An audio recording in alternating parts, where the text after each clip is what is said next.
हाँ जी, तो ये क्वेश्चन अपने को दिया हुआ है एटॉमिक स्ट्रक्चर से, बोर मॉडल से। बेसिक क्वेश्चन है, एकदम सिंपल क्वेश्चन है, जिसमें आपको काइनेटिक एनर्जी के बारे में कमेंट करना है।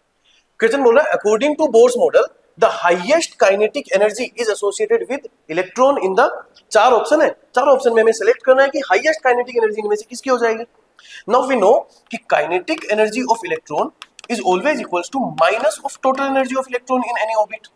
और अगर इससे मैं देखूं तो क्या काइनेटिक एनर्जी का फॉर्मूला मेरे पास बन जाना चाहिए 13.6 into z square by n square, because total energy is minus 13.6 into z square by n square. So kinetic energy will become 13.6 into z square by n square. Now we have to compare kinetic energy of all these orbits and we have to decide कि highest kinetic energy इनमें से किसकी आ रही होगी। So one by one check कर लेते हैं। पहला है first orbit of hydrogen atom, that means z भी 1 होगा और n की वैल्यू भी 1 होगी। तो काइनेटिक एनर्जी कितनी आ गई पहले वाले की, ये हो गई 13.6 into 1 by 1 equals to 13.6 electron volt. Second option, B option जो मुझे दे रखा है, उसमें काइनेटिक एनर्जी हो जाएगी first orbit of helium plus, that means n equals to 1 and z equals to 2. So 13.6 into first orbit है, so n square is 1 divided by helium plus है, so z की वैल्यू 2 हो जाएगी। उल्टा लिख दिया अपन ने इसको। यहां से हम क्या कर सकते हैं, हमें z square by n square लिखना है, तो हीलियम है तो z स्क्वायर की वैल्यू 4 हो गई, डिवाइड बाई n स्क्वायर की वैल्यू 1 हो जाएगी। इसको हम लिखेंगे तो ये हो जाएगा 13.6 into 4 इलेक्ट्रॉन वोल्ट। अभी मल्टीप्लाई करने की भी जरूरत है नहीं, क्योंकि हो सकता है डायरेक्ट ही हमारे पास आंसर आ जाए, हमें पता चल जाए कि कौन सा सही आंसर आ रहा होगा। सो थर्ड ऑप्शन में अगर मैं चेक करूंगा तो इसमें हो जाएगा second orbit of helium plus, so kinetic energy will be 13.6 into helium plus है, सो z इक्वल टू 2 और सेकंड ऑर्बिट है, so n is also equal to 2। ये वैल्यू अगर आप यहां पुट करेंगे तो ये हो जाएगा 2 का स्क्वायर बाई 2 का square, z square by n square equal to 2 का स्क्वायर बाई 2 का स्क्वायर। ये वैल्यू भी कितनी आ गई, 13.6 electron volt. And fourth option को अगर हम चेक करेंगे, डी ऑप्शन को अगर हम चेक करें तो it is second orbit of Li+2। Second orbit means n equal to 2 और Li+2 है, इसलिए z इक्वल टू 3। तो इसमें अगर मैं काइनेटिक एनर्जी कैलकुलेट करूंगा तो ये आ जाएगी 13.6 into z स्क्वायर। लिथियम है तो लिथियम के लिए z स्क्वायर हो जाएगा 9 डिवाइडेड बाई सेकंड ऑर्बिट है तो इसकी वैल्यू हो गई 4। तो ये वैल्यू आ गई 13.6 into 9/4 अगर हम करेंगे तो क्या ये वैल्यू 2.25 आ जानी चाहिए, है ना। अप्रोक्स 4 2 जा 8 हो जाएगा और 1 बचेगा तो 4 2 जा 8 एंड 4 5 जा 20 या 2.25 आ जाएगी। तो ये हमारे पास चारों की वैल्यू आ गई। फर्स्ट में काइनेटिक एनर्जी 13.6, सेकंड में 13.6 into 4, थर्ड में 13.6 और फोर्थ में 13.6 into 2.25। तो यहां से हम देख पा रहे हैं कि काइनेटिक एनर्जी की हाईएस्ट वैल्यू जो आ रही है वो बी ऑप्शन के लिए आ रही है। First orbit of helium plus में काइनेटिक एनर्जी की वैल्यू मैक्सिमम हो जाएगी। तो नेक्स्ट क्वेश्चन बोल रहा है the species formed on fluorination, आपको फ्लोरिनेशन करवाना है of phosphorus pentachloride. Phosphorus pentachloride PCl5 का अगर मैं फ्लोरिनेशन करवा देता हूं इन पोलर ऑर्गेनिक सॉल्वेंट तो इनमें से क्या बनेगा। तो डायरेक्ट रिएक्शन बेस्ड क्वेश्चन है, डायरेक्ट रिएक्शन हमने पढ़ी होती है इसकी कि PCl5 में फास्फोरस के पास वेकेंट डी ऑर्बिटल होता है कि नहीं होता, बिल्कुल होता है। तो वेकेंट डी ऑर्बिटल होने की वजह से अगर मैं इसको F2 से रिएक्ट करवाऊंगा तो ये फ्लोरीन से रिएक्ट करेगा, इसका फ्लोरिनेशन हो जाएगा और डायरेक्ट प्रोडक्ट बनाना है हमें। इसमें क्या बन जाता है, PCl4+ बन जाता है और उसके साथ PCl4F2, यहाँ Cl को F2 रिप्लेस कर देता है और PCl4F2- बन जाता है।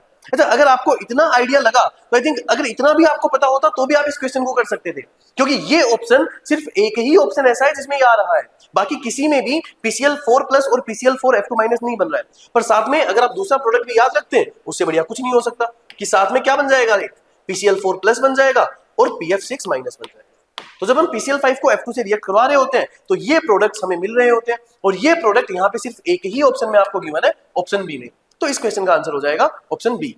The question saying is in a metal deficient oxide sample MX Y2O4, M and Y are metals.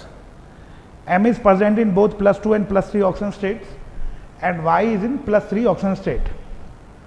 If the fraction of M2 plus ion present in M is 1/3, the value of X is, तो ये simple स्टैइकोमेट्री का question मान सकते हैं आप, या से आप ऑक्सीडेशन नंबर बैलेंस करके भी कर सकते हैं। सो बेसिकली क्वेश्चन है कि हमारे पास एक कंपाउंड है MX Y2O4.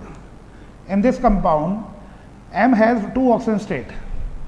Some are at +2 and some are at +3, while Y is at +3 oxidation state. And one more data is also provided. the mole fraction of M plus 2 ion is 1/3, or you can say fraction. So first of all, let's determine the average oxidation state of M. So what will be the average oxidation state of M? So the number of ions having plus 2 oxidation fraction is 1/3. So plus 2 into 1 into 3 plus the remaining fraction will be of plus 3, that's your 2/3. So this will be 8/3. So the average oxidation number of M is 8/3. Now just check out the formula. It has MxY2O4. So the total oxidation number of Mx will be 8/3 into X Y2. Y has plus 3 oxidation state. So 3 into 2, and oxygen is always at -2. So 4 into -2 equal to 0. So after solving, you will get X is equal to 0.75. So your answer will be D. चलिए question number 3 attempt करते हैं इसका। ये organic chemistry का question है। इसमें बोल रहा है कि एल ग्लूकोज को HI से पहले रिएक्शन कराया, देन क्रोमिया से रिएक्शन कराया, P बनता है और P में क्लोरीन एक्सेस में डालकर Q बनता है। तो इस 4 ऑप्शन में से अपने को सेलेक्ट करना है कि क्या बनेगा। तो अगर हम लोग एल ग्लूकोज के स्ट्रक्चर की बात करें तो ये स्ट्रक्चर जनरली डी ग्लूकोज का सबको याद ही रहता है। तो अपने पास डी ग्लूकोज है ये, ठीक है, दिस इज डी ग्लूकोज।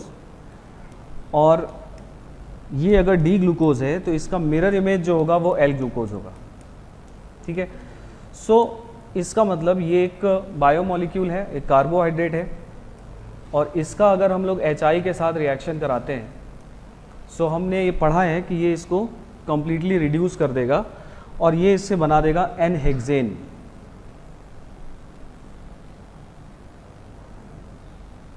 ठीक है, तो ये एन हेक्सेन यहाँ पर बन गया। अब ये रिएक्शन हम लोग हाइड्रोकार्बन एल्केन चैप्टर में पढ़ते ही हैं कि क्रोमिया के साथ अगर इसका हम लोग हाई टेम्परेचर हाई प्रेशर पर रिएक्शन कराएंगे then this will be converted into aromatic compound benzene. और ये क्वेश्चन बेंजीन में क्लोरीन जब एक्सेस में डालेंगे in presence of ultraviolet light, मतलब फोटॉन्स के प्रेजेंस में, तो this molecule is converted into lindane, है ना। ये हम लोग रिएक्शंस ऑलरेडी पढ़ते हुए आ रहे हैं, एल्केन के रिएक्शन है। सो इसका जो फाइनल आंसर है, सिंगल चॉइस के अंदर ये क्वेश्चन आया हुआ है, सो इसका फाइनल आंसर हम लोग लगा देंगे डी।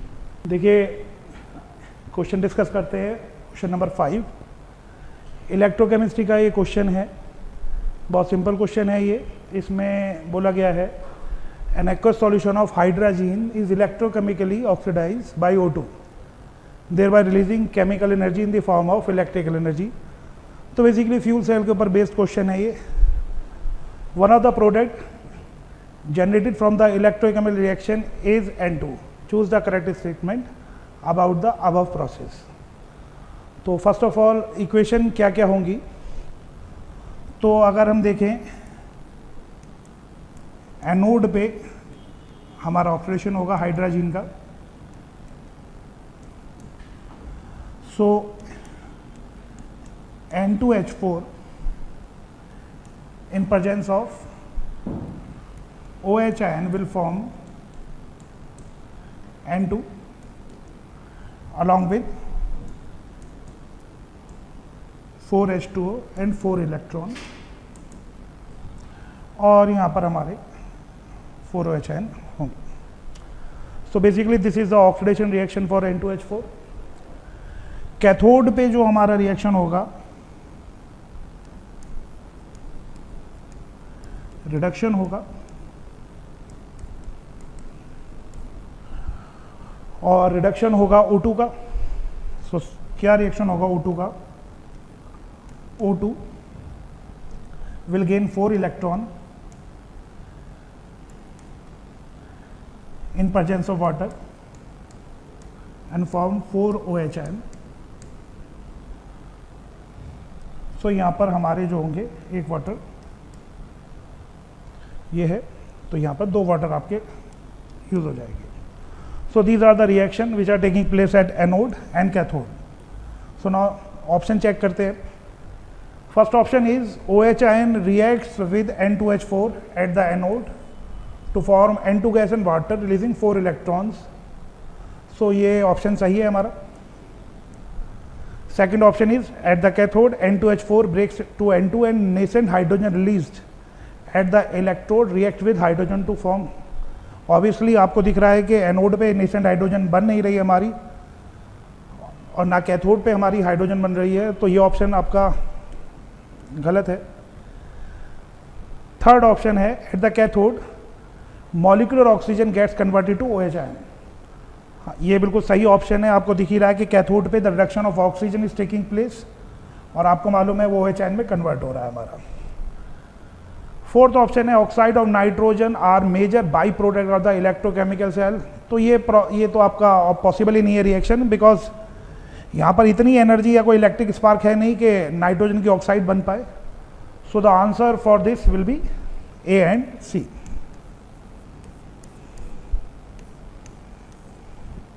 चलिए, सो क्वेश्चन नंबर 6 देखते हैं ऑर्गेनिक केमिस्ट्री का। ये एक ऑक्सीडेशन एंड रिडक्शन प्रोसेस पर हर बार जे एडवांस में एक क्वेश्चन जरूर आता है, और इस बार 2024 में आपके सामने ये क्वेश्चन पुटअप किया है, जो कि एक बहुत अच्छा क्वेश्चन रैदर बोला जाएगा इसको। तो चलिए देखते हैं इसका करेक्ट सीक्वेंस क्या होगा। क्वेश्चन में कह रहा है कि इस कंपाउंड को इस कंपाउंड में रिड्यूस कर देना है, और इस रिडक्शन के लिए जो करेक्ट सीक्वेंस ऑफ रिएजेंट्स हैं वो क्या होंगे। ठीक है, चलिए तो एक एक करके बात समझते हैं। जो पहला इस कंपाउंड को इसमें कन्वर्ट कर रहा है, अगर हम सबसे पहला देखें कि लिंडलर्स कैटलिस्ट डालें, तो लिंडलर्स कैटलिस्ट क्या होता है, हमें मालूम है कि लिंडलर्स कैटलिस्ट एल्काइन को कन्वर्ट कर देगा सिस एल्कीन में। क्या यहाँ पर सिस एल्कीन हो रहा है? बिल्कुल हो रहा है। तो इसका मतलब लिंडलर्स कैटलिस्ट सही है। ठीक है, देन यहाँ पर SnCl2HCl स्टीफेंसन रिडक्शन की बात कर रहे हैं। तो स्टीफेंस रिडक्शन जो है वो साइनाइड को कन्वर्ट कर देगा CHO ग्रुप में। ठीक है, यहाँ पर इसको CHO में कन्वर्ट किया गया है, दैट इज एब्सोल्युटली फाइन। अच्छा, जो SnCl2HCl है वो और किसी को डिस्टर्ब नहीं करेगा। सो अब थर्ड स्टेप में डाल रहा है NaBH4। तो सोडियम बोरोहाइड्राइड जो है ये इस कीटोन को रिड्यूस कर देगा अल्कोहल में, और एस्टर्स को ये रिड्यूस नहीं कर पाता है, ये बात भी हमें पता है। तो इसको रिड्यूस कर देगा। यहाँ तक तो बात सही है, इसको अल्कोहल में कन्वर्ट किया गया है। लेकिन फर्दर अगर हम लोग देखें तो NaBH4, क्योंकि आप उससे पहले SnCl2 डाल दिए हो, तो Cn has been already converted into CHO group, already converted into CHO group, right, like this. ये ऑलरेडी इसमें कन्वर्ट हो चुका है। तो अब अगर आप इसमें फाइनली NaBH4 डाल रहे हैं, तो NaBH4 डालने पर इसका भी रिडक्शन हो जाएगा कहाँ तक? अल्कोहल तक। बट अपने को दे रखा है कहाँ? एल्डिहाइड तक ही। तो इसका मतलब ये हुआ कि ये वाला सीक्वेंस करेक्ट नहीं कहलाएगा। सो इसका करेक्ट आंसर A नहीं है। नाउ अगेन सेम चीज़ अगर हम लोग देखें तो लिंडलर्स कैटलिस्ट डाले, this is converted into alkene, हो रहा है, अच्छी बात है। देन हाइड्रोलिसिस करा दिए। हाइड्रोलिसिस कराने से यहाँ पर दो चीज़ें हो रही हैं। पहली चीज़ ये होगी कि इन एस्टर ग्रुप का हाइड्रोलिसिस हो जाएगा, यहाँ से इसका हाइड्रोलिसिस हो जाएगा, H और OH ये मिलेगा। सिमिलरली यहाँ से इसका हाइड्रोलिसिस हो जाएगा, तो ये वाला ग्रुप जो है ये कार्बोक्सिलिक एसिड दे देगा, सही है, और ये वाला ग्रुप अल्कोहल दे देगा, ये भी सही है। लेकिन यहाँ पर एक चीज़ और होगी कि ये जो हाइड्रोलिसिस से ऑलरेडी आपने लिंडलर्स कैटलिस्ट से इसको एल्कीन बना रखा है, इसको ऑलरेडी एल्कीन बना रखा है। सो इस एल्कीन का हाइड्रेशन नहीं होगा क्या? बिल्कुल होगा। तो हाइड्रोलिसिस यहाँ पर ही कर देने का मतलब ये है कि ये एल्कीन में नहीं मिलेगा आपको, ये आपको अल्कोहल में कन्वर्ट हो जाएगा, ठीक है। जो हम लोग पढ़े हैं already, Markovnikov addition H+ attack करेगा, तो इलेक्ट्रोफिलिक एडिशन प्रोसेस से इस एल्कीन का अल्कोहल में कन्वर्जन हो जा रहा है।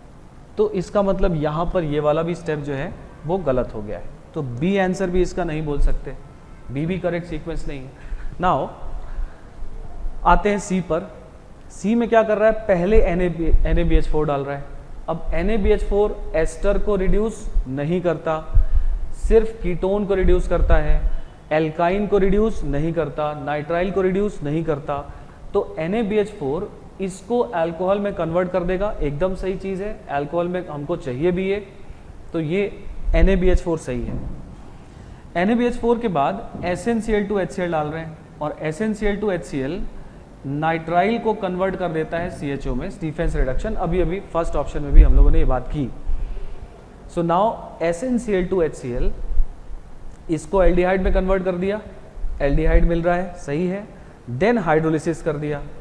अब अगर आप इसका हाइड्रोलिसिस कर रहे हैं इस स्टेप पर, तो फिर से जैसा मैंने बताया कि इस एस्टर का हाइड्रोलिसिस हो जाएगा और इस एस्टर का भी हाइड्रोलिसिस हो जाएगा, मतलब आपको यहाँ पर कार्बोक्सिलिक एसिड मिलेगा और यहाँ पर आपको अल्कोहल मिलेगा, जो कि मिल रहा है, करेक्ट। तो अब तक जो ग्रुप्स मुझे यहाँ चाहिए थे वो ग्रुप्स अब तक सी ऑप्शन सही दे रहा है। इसके बाद इसमें लास्ट में लिंडलर्स कैटलिस्ट डाल रहे हैं। लास्ट में लिंडलर्स कैटलिस्ट डालने से फायदा ये हो रहा है कि एल्काइन पर हाइड्रोलिसिस का डायरेक्ट एडिशन नहीं होता, ये हम लोगों ने ऑलरेडी पढ़ा है। In presence of some catalyst होता है, in presence of some heavy metal ions होता है, तो इस वजह से यहाँ हाइड्रोलिसिस से इस एल्काइन पर सीधा अटैक नहीं हो पा रहा। Right, absolutely right. फिर लिंडलर्स कैटलिस्ट डाल रहे हैं, देन मतलब फाइनल स्टेप में we are converting into it alkene, ठीक है। तो सी ऑप्शन इसको एग्जैक्टली सफाइस कर रहा है, एग्जैक्टली मैच कर रहा है, तो सी तो इसका आंसर होगा ही। अगेन डी ऑप्शन में फिर से पहले लिंडलर्स कैटलिस्ट डाल दिया, तो लिंडलर्स कैटलिस्ट डालने का मतलब ये एल्कीन पहले ही बना दिया और फाइनली एक ना एक स्टेप में जाकर हाइड्रोलिसिस कर रहा है। तो हाइड्रोलिसिस करने का मतलब ये फिर अल्कोहल में कन्वर्ट हो जाएगा, फिर इस पर एडिशन हो जाएगा वाटर का, यहाँ पर फिर OH बन जाएगा। तो हमको ये एल्कीन नहीं मिलेगा, ये हमें मिलने वाला है अल्कोहल के फॉर्म में। तो इसका आंसर डी भी नहीं कहा जाएगा अप्रोप्रिएटली। सो मोस्ट अप्रोप्रिएटली इस आंसर का जो, इस क्वेश्चन का जो आंसर है दैट इज सी। ठीक है, ये चलिए क्वेश्चन 7 हम डिस्कस कर रहे हैं।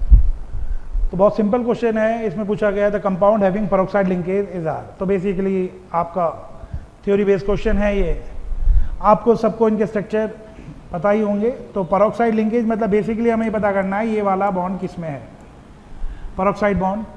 तो सबसे पहले अगर H2SO7 का स्ट्रक्चर देखें तो this will be like this.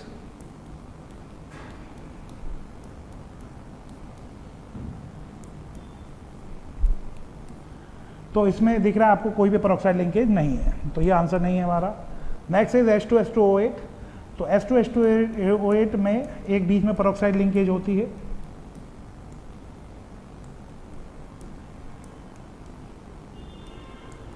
सो इसमें एक पेरोक्साइड लिंकेज अवेलेबल है। Next is H2S2O5। अगर इसका स्ट्रक्चर देखें तो this will be like this.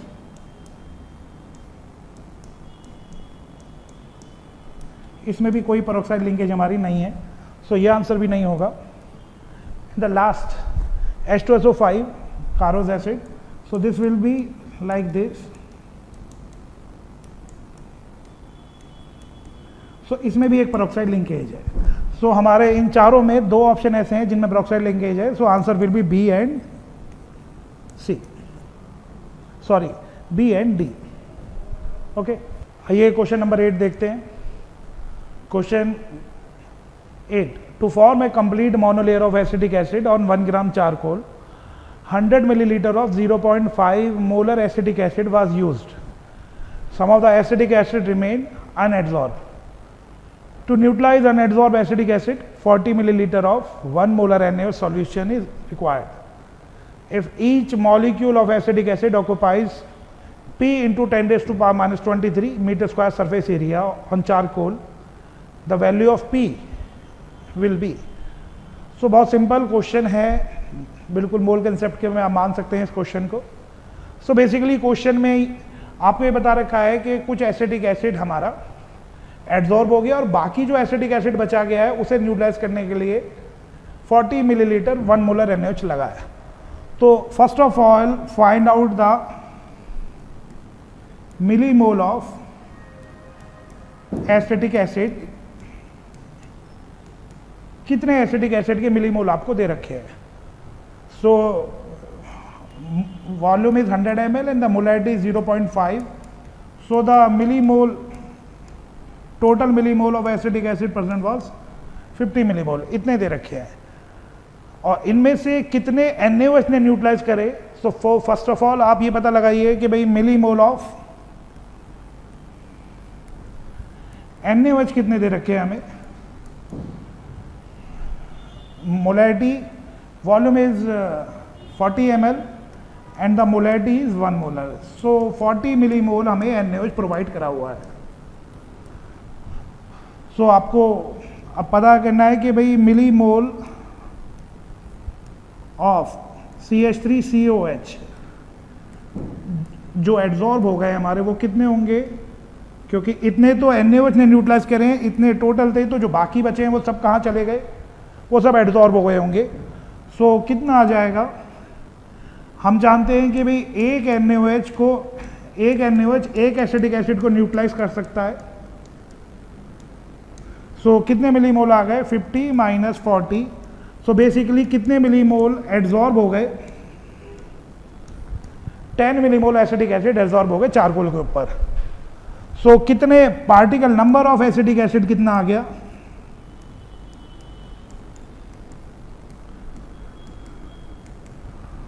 10 millimole है। तो first of all convert into mole 10⁻³ and number निकालना है और बोल रखा है कि एवोगैड्रो नंबर आपको 6 × 10⁻23 यूज करना है।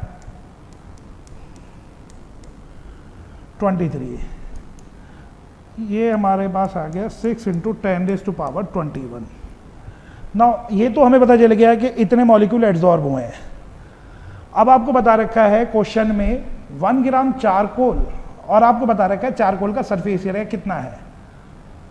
सो अगर आपको पता है कि चारकोल का सरफेस एरिया इतना है और उसके ऊपर इतने पार्टिकल एड्जॉर्ब हो गए, तो आपसे पूछा गया है कि सरफेस एरिया एक मॉलिक्यूल का कितना एसिटिक एसिड कितना ऑक्यूपाई कर रहा है। तो कैसे करेंगे इसे? सिंपल है, surface area of acetic acid कितना आ जाएगा हमारे पास? कितना सरफेस एरिया है हमारे पास? 1.5 × 10⁻² metre square divide by total number of adsorb particle 6 × 10⁻21। ये कितना आ जाएगा हमारे पास? ये 0.25 हो गया।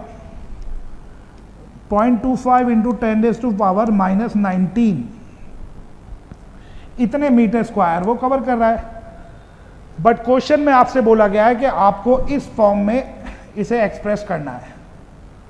तो इसे कैसे लिखा जा सकता है? अगर आपके पास कितना आ रहा है सरफेस एरिया 0.25 × 10⁻⁻19, तो आप इसे 2500 × 10⁻⁻23 भी लिख सकते हैं। So the value of P will be 2500। सो आपका आंसर कितना आएगा यहाँ पर? 2500। ओके, हाँ भाई, क्वेश्चन 9 देखते हैं। तो बहुत सिंपल क्वेश्चन है सॉल्यूशन चैप्टर का। Vessel 1 contains W2 gram of a non volatile solute X dissolved in W1 gram of water. Vessel 2 contain W2 gram of another non volatile solute Y dissolved in W1 gram of water. Both the vessels are at the same temperature and pressure. The molar mass of X is 80% of that of Y. The Van der Waals factor for X is 1.2 times that of Y for their respective concentration. So the elevation of boiling point of the for solution in vessel 1 is percentage of solution in vessel 2. So colligative property लगाएंगे elevation की, तो क्या formula होता है हमारे पास? Delta TB is I.kV.m molality, or we can also write I.kV. weight of solute divided by molar mass of solute, weight of solvent, and ऊपर 1000. So this is the formula we are using. तो पहले solution में अगर लगाया जाए तो delta T B 1 will be equal to I1 KB. KB depends on nature of solvent, so remain the same. And WB weight of solute is provided W2 gram. Molar mass suppose मान लेते हैं M, this is MB. MB1 suppose 1000. WA1 is provided W1 gram of water. So this is W1. For second solution, delta TB2 will be I2, KB will be same. The weight of, again the weight of solute and solvent are same in both the solution. So this will be W2, molar mass of second solute, dot W1 into 1000. So just simply divide these two equations. So this will be delta TB1, delta TB2 will be I1, I2, MB2, MB1. Okay so आपको बोल रखा है question में I1 I2 का ratio 1.2 times है and the molar mass of second solute is 80% of Y. So delta TB1, delta TB2, this is I1 by I2 का ratio हम रख देंगे 1.2 and MB by. So if the molar mass आपको बोल रखा है 80% है तो ये रेशो अपने आप ही 1/0.8 आएगा. सो this is 1.2. So this will B 4 by U.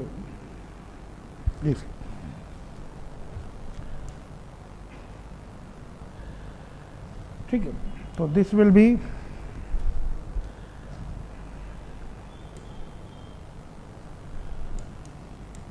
3/2. Okay, they are asking percentage, so just simply multiply by 100 both sides.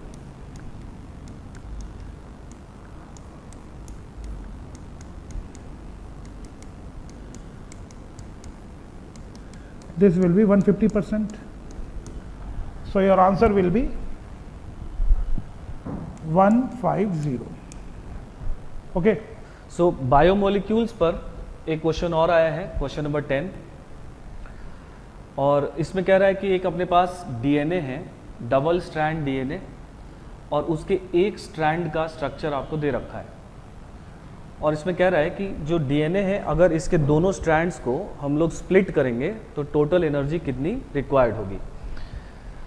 सो देखिए ये एक थोड़ा सा इंफॉर्मेशन बेस्ड भी है और इसमें कुछ एनर्जी वगैरह दे रखी है, तो इन दोनों के मदद से थोड़ा सा इन्फॉर्मेशन और थोड़ा इस जो गिवन इन्फॉर्मेशन है इसकी मदद से इस क्वेश्चन को सॉल्व करना था. सो हमें पता है कि जो डीएनए के स्ट्रैंड्स होते हैं इसमें ए जो इसका कॉन्जुगेट जो इसका कॉम्प्लीमेंट्री स्ट्रैंड होता है उसमें जहाँ यहाँ पर एडेनोसिन है, ए है, उसके कॉम्प्लीमेंट्री में क्या होता है, टी होता है, थाइमीन होता है, और ए और टी के बीच में 2 हाइड्रोजन बॉन्ड्स होते हैं. सिमिलरली जी और सी पेयर के बीच में 3 हाइड्रोजन बॉन्ड्स होते हैं. तो अगर हम लोग इसका दूसरा स्ट्रैंड बनाते हैं तो जहाँ पर इसमें टी है उसके कॉम्प्लीमेंट्री में ए आ जाएगा, जहाँ पर इसमें सी है उसके कॉम्प्लीमेंट्री में जी आ जाएगा, and so on and so fourth. ठीक है. सो इंफॉर्मेशन यहाँ से जो अपने को कलेक्ट करनी थी वो ये है कि ए और टी के बीच में 2 हाइड्रोजन बॉन्ड्स हैं और जी और सी के बीच में 3 हाइड्रोजन बॉन्ड्स हैं. तो यहाँ पर सिंपली अपने को करना क्या है कि काउंट कर लेना है कि जहाँ जहाँ ए है, पी है, ए है, टी है, जितने भी AT पेयर होंगे वहां पर 2 हाइड्रोजन बॉन्ड्स होंगे, और पर हाइड्रोजन बॉन्ड जो एनर्जी लग रही है वो 1 किलो कैलोरी पर मोल लग रही है, राइट। सो नाउ काउंट करते हैं, एक यहां है ना, दूसरा, तीसरा, चौथा, पांचवा, छठा और सातवां, तो 7 पेयर AT के बनेंगे। और सिमिलरली अगर हम लोग GC पेयर काउंट करें तो 1 2 3 4 5 6 पेयर्स G और C के बनेंगे। और हमें पता है कि A और T के बीच में 2 हाइड्रोजन बॉन्ड्स हैं, G और C के बीच में 3 हाइड्रोजन बॉन्ड्स होते हैं। ये इंफॉर्मेशन हमको यहाँ से कलेक्ट करनी है। सो नाउ पर hydrogen bond 1 kilo calorie energy लग रही है, तो यहाँ पर 2 हाइड्रोजन बॉन्ड है, सो 7 इंटू 2 इंटू 1 किलो कैलोरी यहाँ पर एनर्जी लगेगी। और GC के सारे बॉन्ड्स को स्प्लिट करने के लिए 3 हाइड्रोजन बॉन्ड्स हैं और ऐसे 6 पेयर्स हैं, तो 6 इंटू पर हाइड्रोजन बॉन्ड 3 हाइड्रोजन बॉन्ड्स हैं इंटू, और इसकी जो एवरेज एनर्जी दे रखी है GC पेयर के लिए 1.5 किलो कैलोरी पर मोल दे रखी है, राइट। सो इसको 1.5 से मल्टीप्लाई कर देंगे और ये किलो कैलोरी में आएगा। अब इन दोनों वैल्यूज़ को हमको ऐड कर लेना है। So this is coming out to be 14 kilo calorie and this is coming out to be 27 kilo calorie. इन दोनों को ऐड कर लेंगे और ये वैल्यू आ रही है 41। So correct answer for this question will B 41। चलिए क्वेश्चन नंबर 11 चेक करते हैं हम। ये क्वेश्चन बेसिकली केमिकल काइनेटिक्स पर बेस्ड है, ठीक है। तो सिंपल क्वेश्चन है, थोड़ा सा आपको बस फर्स्ट ऑर्डर पता होना चाहिए कि सारी केमिकल काइनेटिक्स में जितने भी न्यूक्लियर रिएक्शन है, रेडियोएक्टिव रिएक्शन है, वो सब फर्स्ट ऑर्डर फॉलो करती है। तो क्वेश्चन है, a sample initially contain uranium 238 isotope और after some time uranium 238 radioactive decays into lead 206।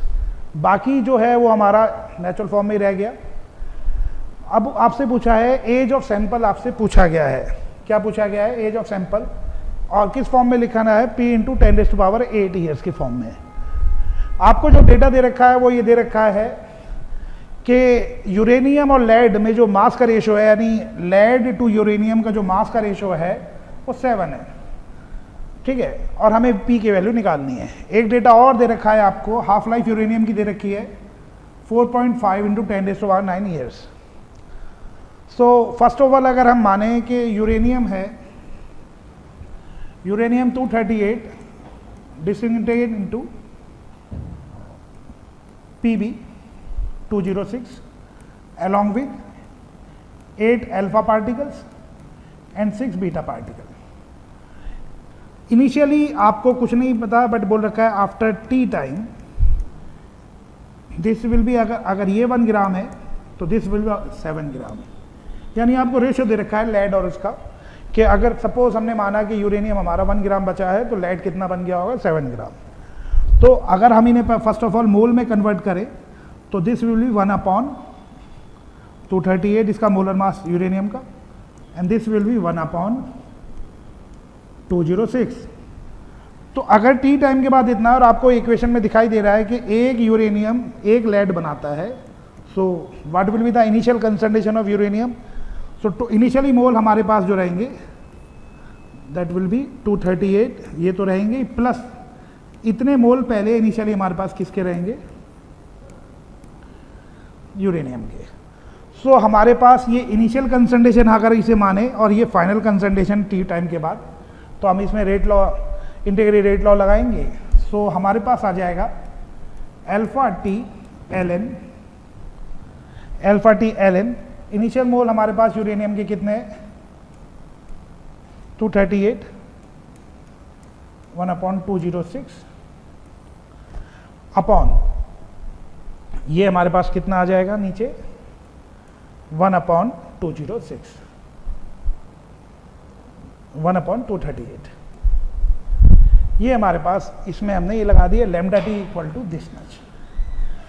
और अब हमें डिके कांस्टेंट निकालना है, तो डिके कांस्टेंट हम कैसे निकालेंगे, lambda will be ln2 and the half life आपको दे रखी है 4.5 इंटू 10⁻⁹। सो यहाँ से अगर हम लैम्डा की वैल्यू इसमें पुट करें और सॉल्व करें इसे, तो हमारा जो t आएगा, t की वैल्यू जो आएगी, इसे सिंप्लीफाई अगर करा जाए, सो इसे हम लिख सकते हैं ln 206 प्लस 238 अपॉन 238। ये 20 हमारा 6 कैंसिल आउट हो जाएगा, एक second.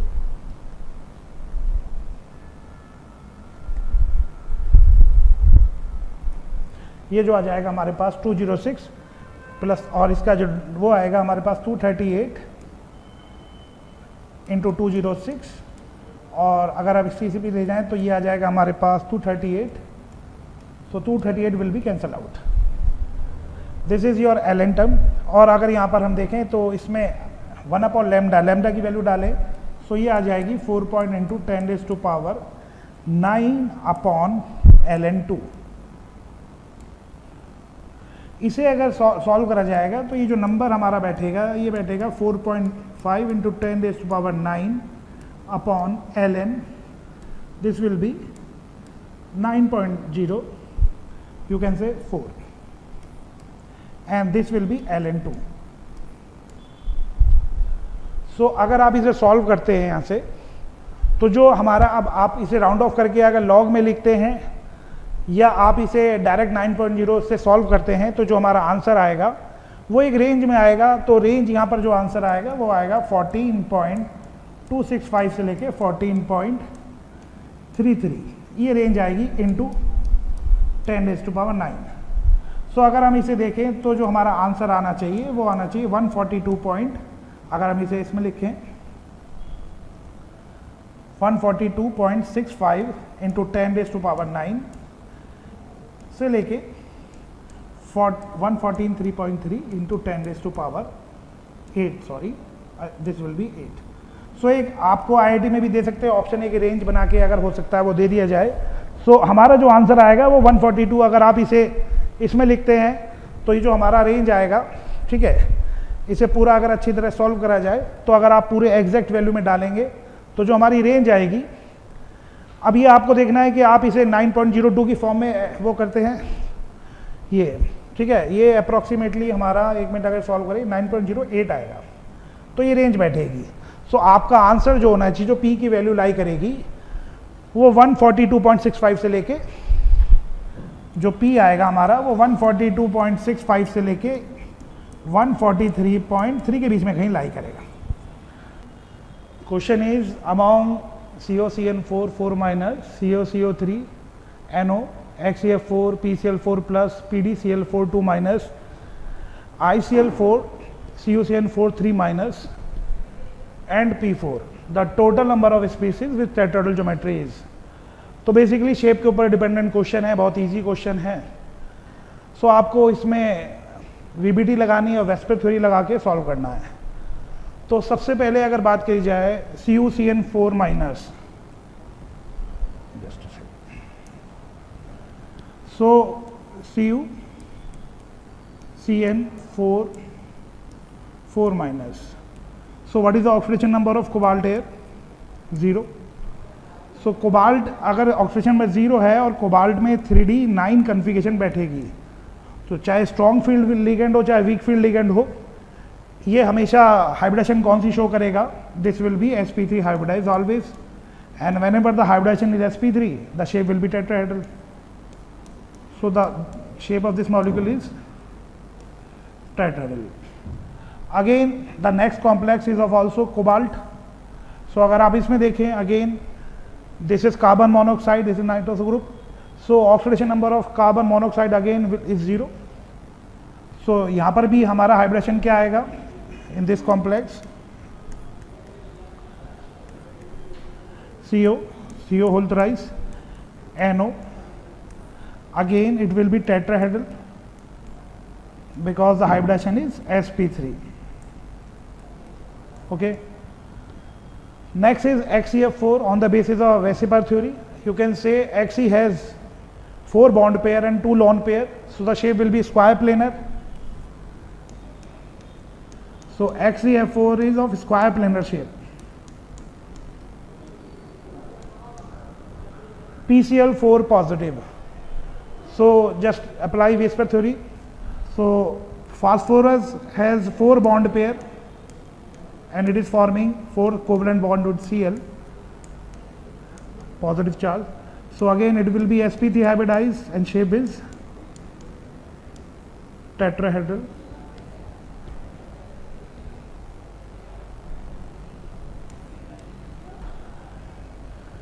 Next is PdCl4 2 minus. So PdCl4, palladium at +2 oxidation number is always square planar. ICl4 minus. So iodine has 7 electron. So again ICl4 has 7 electron and after acquiring negative charge, so how many bond pair, lone pair? So it is having 4 bond pair and 2 lone pair. Then the shape of ICl4 minus will be square planar. Next is CuCN4 minus. CuCN4 3 minus. So it is D10 configuration as copper has +1 oxidation state. So hybridization will be sp3. Shape will be tetrahedral. And the last species is P4. We all know that P4 is always tetrahedral like this pyramidal shape. So out of these following compound, this is tetrahedral. This compound is also tetrahedral. This is square planar. This is tetrahedral. This is square planar. This is also square planar. This is tetrahedral. And P4 is tetrahedral. So the total compound having tetrahedral shape is 5. So answer will be 5. चलिए organic chemistry का question number 13 discuss किया जाए। इस question में पूछा हुआ है कि एक कंपाउंड P है जिसका फॉर्मूला अपने को दे रखा है C6H6O3 और वो फेरिक क्लोराइड टेस्ट दे रहा है, मतलब इसके पास फिनोलिक ग्रुप होना चाहिए, ये इन्फॉर्मेशन यहाँ से अपने को मिल रहा है। और इसके पास कोई इंट्रामोलिकुलर हाइड्रोजन बॉन्ड नहीं है, ठीक है, 3 ऑक्सीजन है, कोई इंट्रामोलिकुलर हाइड्रोजन बॉन्ड नहीं है। और जो सब्सिक्वेंट लाइंस में compound P reacts with 3 equivalent of hydroxylamine to produce an enzyme Q। इन दोनों स्टेटमेंट से जिस स्ट्रक्चर पर हम लोग अराइव होते हैं वो स्ट्रक्चर बन रहा है P का कुछ ऐसा। ये स्ट्रक्चर है P का और हमें पता है कि इसका एक इनॉल फॉर्म भी होता है जो भी एक कंसिडरेबल अमाउंट में एग्जिस्ट करता है। सो ये जो अपना कंपाउंड P है, ये न्यूट्रल, इसका ये वाला जो इनॉल फॉर्म है ये फेरिक क्लोराइड टेस्ट दे देगा और ये 3 इक्विवेलेंट ऑफ हाइड्रोक्सिल अमीन से बड़े आसानी से रिएक्ट करके ऑक्साइन बना लेगा Q, ठीक है, क्योंकि कार्बोनिल कंपाउंड ऑक्साइन बनाते हैं हाइड्रोक्सिल अमीन के साथ। सो अब आगे क्वेश्चन पढ़ते हैं। Treatment of P with excess of methyl iodide in presence of KOH produces compound R। चलिए पहले किया जाए इसको। अपने पास मिथाइल आयोडाइड है और इसको KOH के प्रेजेंस में हम लोग इस मॉलिक्यूल से रिएक्ट करा रहे हैं। सो ये बेस है और ये कार्बोनिल के ये जो ग्रुप्स हैं यहाँ पर ये एक्टिव मेथिलीन ग्रुप्स हैं, इसके दोनों H काफ़ी एसिडिक हैं। तो ये जो बेस है इसके बारी बारी से H निकालेगा, इस कार्बन पे नेगेटिव आएगा और ये इस पर सब्स्टिट्यूशन करके आयोडाइड को बाहर कर देगा। ऐसा ही यहाँ पर 6 बार होते हुए दिखाई देगा, ठीक है, बिकॉज हम लोग को क्वेश्चन में दे रखा है कि it is reacted with excess of methyl iodide, right. So after n steps we'll be reaching to a structure this। यहाँ पे 2 मिथाइल आ जाएंगे, यहाँ पर 2 मिथाइल आ जाएंगे और यहाँ पर भी 2 मिथाइल आ जाएंगे। सो ये कंपाउंड अपना R बन गया है, ठीक है।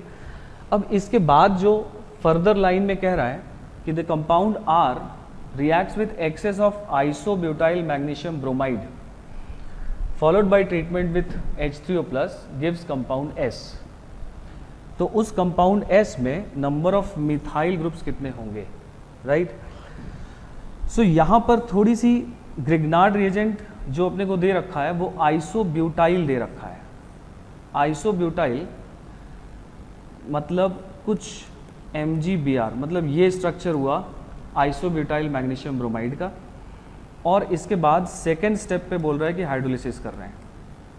तो यहाँ पर हम लोग को एक ग्रिग्नार्ड रिएजेंट की एबनॉर्मल प्रॉपर्टी पर सोचना होगा कि अगर कार्बोनिल अपना हाईली हिंडर्ड हो, हाईली क्राउडेड हो, साथ ही साथ ग्रिग्नार्ड रिएजेंट भी हिंडर्ड हो, तो यहाँ पर ग्रिग्नार्ड रिएजेंट अपनी एबनॉर्मल प्रॉपर्टी शो करते हुए इस कार्बोनिल को रिड्यूस कर देता है अल्कोहल तक। मतलब हाइड्राइड का ट्रांसफ़र इस पोजीशन से इस पोजीशन पर होता है, right. So now after reduction this compound reduces to this alcohol group. यहाँ पर ग्रिग्नार्ड रिएजेंट खुद न जुड़कर यहाँ पर ग्रिग्नार्ड रिएजेंट का हाइड्राइड ऐड होगा। सो ये अपना फाइनल कंपाउंड बन गया है S, और इस कंपाउंड में नंबर ऑफ मिथाइल ग्रुप्स पूछ रहा है, ठीक है। सो जो हाइड्राइड का ट्रांसफ़र हम लोगों ने बात की वो यहाँ पर एक्चुअली नेगेटिव चार्ज है, तो यहाँ वाला हाइड्राइड जो है इस पर ट्रांसफ़र होगा और ग्रिग्नार्ड रिएजेंट खुद एल्कीन में कन्वर्ट हो जाएगा और कार्बोनिल को अल्कोहल में रिड्यूस कर देगा। सो इसमें total number of methyl groups की अगर बात करें हम लोग, तो total number of methyl groups in this particular structure is 6। सो इसका करेक्ट आंसर है। चलिए, तो अब एक पैराग्राफ टाइप क्वेश्चन है, ऑर्गेनिक केमिस्ट्री पर बेस्ड है, और एक काफ़ी इसको कहेंगे बहुत लेंदी टाइप का क्वेश्चन था, बहुत ज़्यादा सोचने वाला क्वेश्चन था, ब्यूटीफुल क्वेश्चन रैदर। चलिए समझते हैं इसको क्या है। कह रहा है कि एक ऑर्गेनिक कंपाउंड P है जिसका मॉलिक्यूलर फार्मूला C9H18O2 है, तो इसके पास डबल बॉन्ड इक्विवेलेंट 1 है। क्या ये बात हम लोग निकाल सकते हैं? इसके पास एक डबल बॉन्ड इक्विवेलेंट है, मतलब इसके पास एक पाई बॉन्ड है, एंड देन बोल रहा है कि ये ब्रोमीन वाटर को डीकलराइज कर रहा है, मतलब एक पाई बॉन्ड होगा, और पॉजिटिव आयोडोफॉर्म टेस्ट दे रहा है, ठीक है। फिर कह रहा है फर्दर कि P को ओजोलिसिस करने पर and followed by treatment with H2O2, मतलब ऑक्सीडेटिव ओजोलिसिस कर रहा है, तो दो कंपाउंड मिल रहे हैं Q एंड R। इसका मतलब ये कंपाउंड साइक्लिक नहीं है, ए साइक्लिक होगा तो दो पर्टिकुलर कंपाउंड में टूट जा रहा है। क्वेश्चन में कह रहा है कि compound Q shows positive iodoform test while compound R does not give positive iodoform test, right? Then फिर आगे का information Q and R on oxidation with PCC followed by heating gives S and T respectively. Both S and T shows positive iodoform test. तो इतनी सारी information एक के बाद एक इसने पुट कर दी है क्वेश्चन में।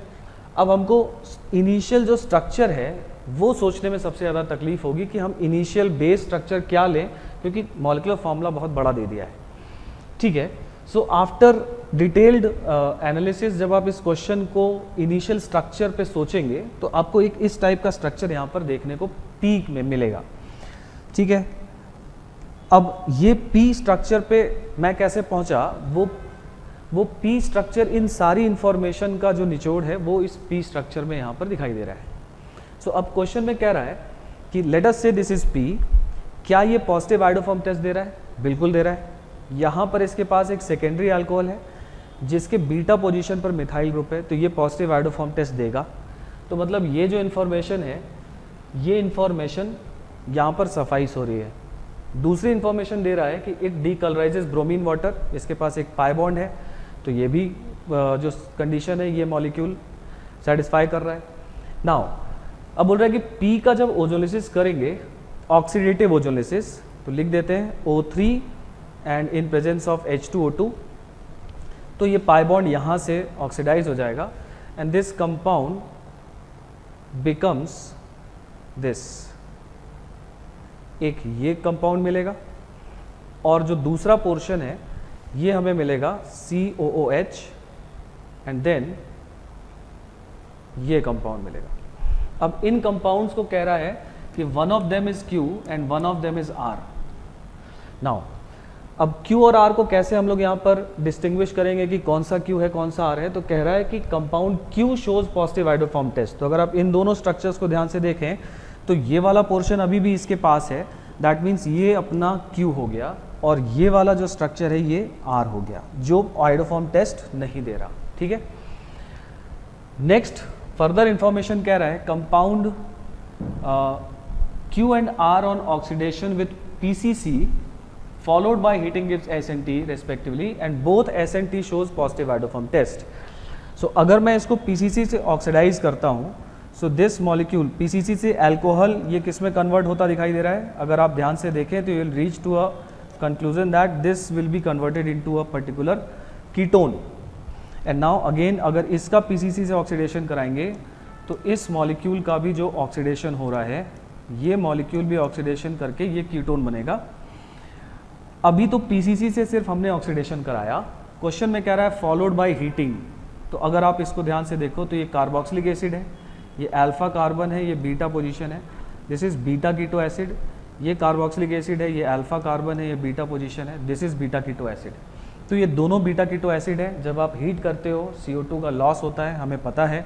तो इन दोनों से जो कंपाउंड्स बनेगा, इसको लॉस कराते हुए जो हम S और T बनाते हैं। सो यहाँ से अगर आप केयरफुली ऑब्जर्व करो, दी कंपाउंड बिकम्स दिस, और यहाँ से अगर आप ऑब्जर्व करो तो CO2 चला जाएगा। So other compound is acetone. तो यहाँ पर एक S है और एक T है, रेस्पेक्टिवली बन रहा है Q एंड R से। अगर ये Q है तो इससे S बनेगा, और अगर ये R है तो इससे T बनेगा। ठीक है, दैट इज़ ऑल। बट उसके बारे में कोई आगे इन्फॉर्मेशन नहीं दे रहा है, S और T का कुछ नहीं करा रहा है, तो उस पर बॉदर नहीं करना है अपने को। सो ये दोनों कंपाउंड अगर आप देखो तो पॉजिटिव आइडोफॉर्म टेस्ट दे रहे हैं। अब क्वेश्चन में कह रहा है, अब नाउ फाइनली ये जो पार्ट है कंप्लीट पॉलीमराइजेशन वाला, ये अगले पार्ट में पूछा है। इसमें इस पार्ट में क्वेश्चन नंबर 14 में number of oxygen atoms in S and T, sum of number of oxygen atoms in S and T.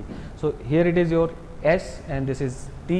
So correct answer for this question will be sum of oxygen atom will be 2. तो question number 15 पर आते हैं। ये जो last paragraph का जो question number 14 था उसके कॉन्टिन्यूएशन में क्वेश्चन है। हम लोगों ने यहाँ तक सॉल्व कर लिया है, S and T हम लोगों ने निकाल लिया है, सारा Q एंड R सारे स्ट्रक्चर्स का आइडेंटिफिकेशन कर लिया है। अब जो क्वेश्चन नंबर 15 है उसमें मॉलिक्यूलर वेट ऑफ U पूछ रहा है। U क्या है कि जो Q और R था, Q एंड R, उसके 500 मोल्स आपस में कंबाइन करके कोपॉलीमर बनाते हैं, ए साइक्लिक कोपॉलीमर बनाते हैं, जिसको U का नाम दिया उन्होंने, और बोला कि इस U का मॉलिक्यूलर मास बताइए। ठीक है, तो अपना अगर आप लास्ट क्वेश्चन, इस पे लास्ट क्वेश्चन का रेफरेंस लेना ही होगा। जो हमने Q और R यहाँ पर निकाला था वो ये स्ट्रक्चर्स हैं अपने पास। ठीक है, तो अब अगर आप कोपॉलीमरिज्म याद कीजिए तो उसमें क्या है कि एक का कार्बोक्सिलिक दूसरे के अल्कोहल के साथ एस्टर बनाएगा, और दूसरे का कार्बोक्सिलिक पहले के अल्कोहल के साथ एस्टर ग्रुप बनाएगा, और इस तरह से कंडेंसेशन पॉलीमराइजेशन होते हुए ये एक लॉन्गर चेन बनेगी। ठीक है, सो बोल रहा है कि इसका 500 मोल्स ले रखा है और इसका भी 500 मोल्स ले रखा है। अब जब इसको हम लोग पॉलीमराइज कराएंगे तो थोड़ा सा यहाँ पर आपको विजिलेंट होकर देखना होगा कि इस तरह का स्ट्रक्चर आपके सामने बनता हुआ दिखाई दे रहा है।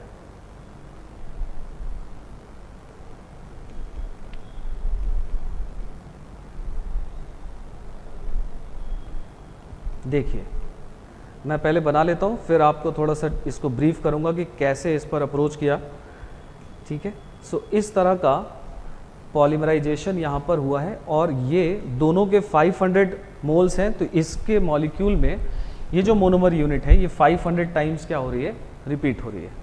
ठीक है, मैंने कुछ नहीं किया है, इसके कार्बोक्सिलिक से इस अल्कोहल का रिएक्शन कराया है और इसके कार्बोक्सिलिक से इसका रिएक्शन कराया है। जो बेस स्केलेटन स्ट्रक्चर है वो ये मिल गया है, ये इथाइल ग्रुप है, और ये 500 टाइम्स रिपीट हुआ है।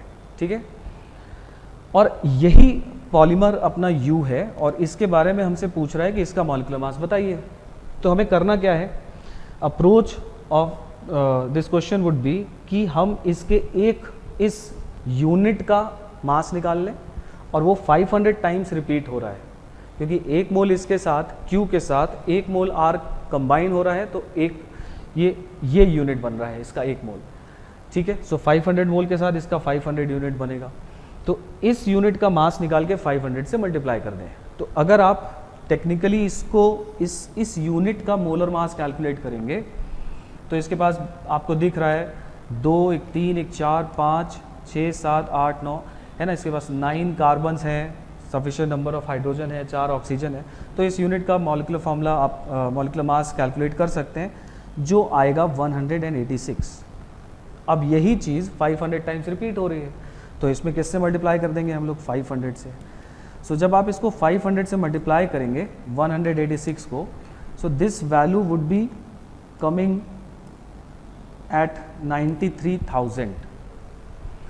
तो अभी हमने इसको क्या किया, इसको सिर्फ मल्टीप्लाई करके इसको चेन बना दिया नाउ। लेकिन क्योंकि इसके 500 हैं और इसके भी 500 हैं, तो जो यहाँ पर H2O कंबाइन जो बाहर गया है एस्टर बनाते हुए और यहाँ पर बाहर गया है एस्टर बनाते हुए, टर्मिनल पर वो H2O रहेगा, क्योंकि उसको तो कोई बाहर नहीं कर रहा। तो इसका मतलब कि इस जगह से एक OH और इस जगह से एक H इस वैल्यू में कम है। सो मुझे एक OH और एक H यहाँ पर फर्दर जोड़ना होगा to get the final answer. So इस 93,000 में we would be adding 18। So the correct answer for this question will be 93,018। ये इसका करेक्ट आंसर आया है। सो एक ये जो पैराग्राफ है, बहुत अच्छे क्वेश्चन हैं, दोनों कंबाइन करें तो that is all. A very beautiful question from inorganic chemistry. The question is, when potassium iodide is added to an aqueous solution of potassium ferricyanide, a reversible reaction is observed in which a complex P is formed. कोई complex यहाँ पे बन रहा है, उसके बारे में और information है हमारे पास. In a strong acidic medium, the equilibrium shifts completely towards P. Now, on addition of zinc chloride to P in a slightly acidic medium results in a sparingly soluble salt complex Q. तो यहाँ पे एक reaction है, reaction आपको पता होनी चाहिए. Reaction is Ki potassium iodide. अगर ये रिएक्ट करता है पोटेशियम फेरिसाइनाइड से K3FeCN6, ये फॉर्मेशन होगा यहाँ पे पोटेशियम फेरोसाइनाइड का FeCN6, और साथ में यहाँ पे आयोडीन भी रिलीज हो जाएगा. Now let us balance this equation. क्या बन जाएगा यहाँ पे? यहाँ पर आ जाएगा 2, देन यहाँ पे भी 2 आएगा, इधर भी 2 आ जाएगा, and here we will get only 1 I2. Now this is the balanced chemical equation. Question is, the number of moles of potassium iodide required to produce 2 moles of complex P is. यहाँ पर जो complex P है, this is the complex K4FeCN6. इसको हमको 2 मोल बनाने हैं, तो हमको स्टोइकियोमेट्रिक रेशियो से हम देख लेंगे इसको कि यहाँ पे अगर 2 आ रहा है और मोल्स पूछे हैं पोटेशियम आयोडाइड के और यहाँ पर भी 2 आ रहा है, this means according to stoichiometry कि अगर इसके आप 2 मोल लेते हो तो 2 मोल आपको इस कॉम्प्लेक्स के भी मिल जाएंगे. सो the correct answer is 2. Thank you. Okay, so now let us discuss question number 2 of this paragraph. The question says, the number of zinc ions present in the molecular formula of Q is. अब यहाँ पर Q क्या है? तो अगर हम पढ़ें question, addition of zinc chloride to the formation of this product P in a slightly acidic medium results in a sparingly soluble complex Q. तो यहाँ पर कौन सी रिएक्शन होने वाली है? यहाँ पर थोड़ी सी कंट्रोवर्सी रहने वाली है। क्या मतलब? एक रिएक्शन अगर आप देखेंगे यहाँ पे, एक रिएक्शन ये वाली भी होती है यहाँ पे, जिंक आयंस और जो कॉम्प्लेक्स है हमारे पास यहाँ पे FeCN6 4- वाला, इसमें आपके पास K+ आयन भी होने वाले हैं। इससे आपको एक कॉम्प्लेक्स तो ये वाला मिल सकता है K2ZN3 FeCN6। ये रिएक्शन आपको कहाँ पे मिलेगी? ये एक बुक है Vogel, that is considered as the Bible of inorganic chemistry. ये रिएक्शन आपको वहाँ पर मिल जाएगी। पर एक और रिएक्शन है जो आपको NCERT की लैब मैनुअल में देखने को मिलती है। वो रिएक्शन क्या है? उस रिएक्शन में जब आप ZnCl2 यूज़ करते हो with this compound K4 FeCN6, तो आपको मिलता है यहाँ पे, सबसे पहले तो आप लिख दो KCl और एक कॉम्प्लेक्स आपको मिलेगा Zn2 FeCN6। Now coming back to the question, अब यहाँ पर जो कॉम्प्लेक्स Q है उसके बारे में और इन्फॉर्मेशन नहीं दी गई है। तो कॉम्प्लेक्स Q जो हो सकता है वो या तो ये वाला कंपाउंड होगा या फिर वो ये वाला कॉम्प्लेक्स होगा। नाउ द प्रॉब्लम इज कि यहाँ पे जिंक जो है, एक में आएगा आंसर 3 और एक जगह आएगा आंसर 2। तो डिपेंडिंग ऑन कि वो क्या कंसिडर करते हैं, इसका आंसर 2 भी आ सकता है या फिर 3 भी हो सकता है। ओके